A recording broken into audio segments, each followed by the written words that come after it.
Then, Hi, can I get that, please? we don't provide luxury meals for economy upgrades, you little rat.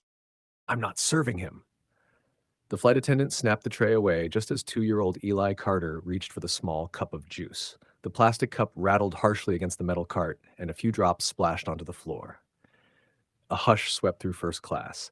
Eli, a quiet black child with wide, curious eyes, froze mid-reach. His stomach gave a soft, audible growl. Confusion clouded his face. Passengers glanced around, unsure what had just happened. Earlier that day had felt special for Eli. This was his very first time flying first class. He wasn't excited by the leather seats or the shiny utensils. He was used to those. What thrilled him was the attention, the warmth, the little gestures that made him feel like he mattered. His father, Adrian Carter, sat beside him in a sharp, tailored suit, reviewing documents. While he didn't look up immediately, his grip tightened on the edge of his tablet until his knuckles turned white. He was a man who moved with precision. He wasn't ignoring her. He was waiting to see exactly how far she would go. The service cart rolled closer, and Eli's eyes lit up as the attendant offered choices to other passengers.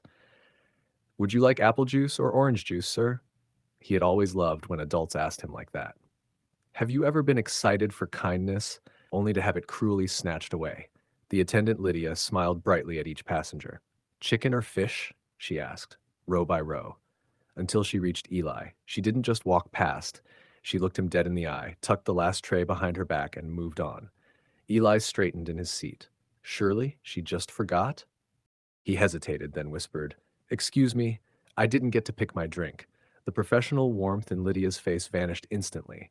"We don't provide luxury meals for economy upgrades," she said coolly, loud enough for the entire cabin to hear. Eli blinked, voice trembling. "But I'm in first class, seat 3. "Policy is policy, sweetheart," she replied, a mocking smile tugging at her lips. "Maybe next time your family should purchase the correct tickets instead of playing pretend." The words landed heavier than they should have. Across the aisle, Mrs. Holloway, an older passenger, leaned forward, tight-lipped and stunned. Eli's cheeks burned. "Did I do something wrong?" Lydia ignored him, handing an extra dessert to a businessman in the next row who hadn't even asked for it, making sure Eli saw what he was being denied. The air thickened. Adrian finally closed his tablet with a deliberate click that seemed to echo through the silent cabin. He had seen enough. The trap was set, and Lydia had walked right into it. "How you doing, champ?" he asked gently. "I'm okay," Eli whispered, though his lip quivered. "Hungry?" A tiny nod. Adrian reached into his carry-on and handed his son a small bag of organic nuts. Almost instantly, Lydia reappeared like a hawk. "Outside food is strictly prohibited in first class, sir." "Put it away, or I'll have to confiscate it." Adrian met her stare with terrifyingly calm eyes. "I purchased these in your terminal. They are sealed." Have you ever watched someone invent rules just to be cruel? If this story has your attention, make sure you're still subscribed. The shift is coming. The cabin felt heavy, each breath weighed down by tension. Eli's small voice finally broke the silence. "I don't understand. Why are you being mean to me? What did I do wrong?" Lydia's mask slipped slightly. "Children need to learn where they belong," she muttered under her breath. "Consider it a lesson in reality." Her words poisoned the air. Without raising his voice, Adrian gently took the snack back from his son. "Sometimes, son," he said quietly, "people reveal exactly who they are, and sometimes they choose the wrong person to reveal it to."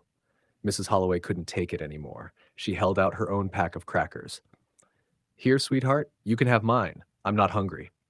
Eli reached out slowly. Before his fingers could touch them, Lydia stepped in, physically blocking the exchange. "Ma'am, I warned you. Sharing is against safety protocols." "Since when is feeding a hungry child a safety violation?" Mrs. Holloway snapped. Lydia's voice sharpened. "Some people need to understand their place. This cabin is for a certain caliber of passenger. Children like him, they simply don't belong here." Phones lit up instantly. Eli looked up, confused. "But this is my seat. My dad bought my ticket."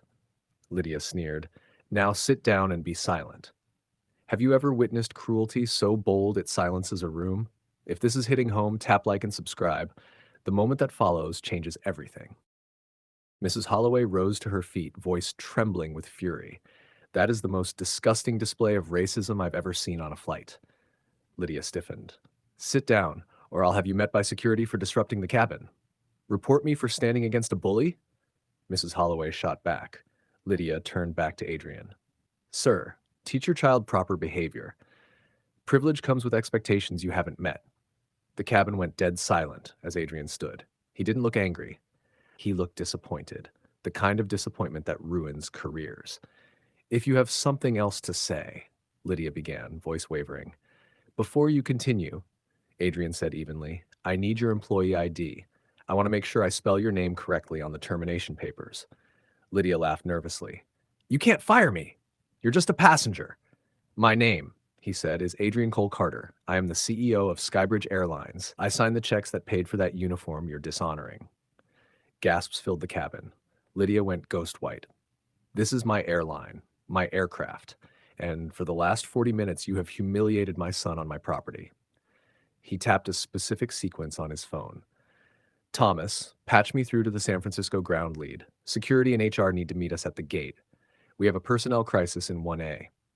You denied a child food.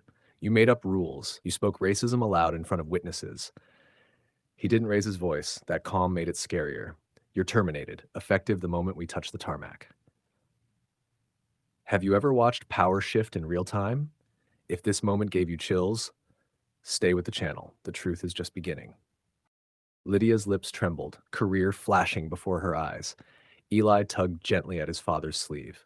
Dad, does that mean she can't work here anymore? Adrian crouched, steady hand on his son's shoulder. It means actions have consequences, champ. Some lessons are learned the hard way. But the moment wasn't over. From 3 rows back, a man in a navy blazer stood up. Mr. Carter, he said bitterly, you might want to check your own house before playing hero. Every phone in the cabin turned. Adrian straightened slowly. And you are? The man smirked. Nathan Reed, former regional manager. I resigned after seeing qualified people of color passed over while you sat in your ivory tower. The cabin rippled with whispers. The justice felt shaky.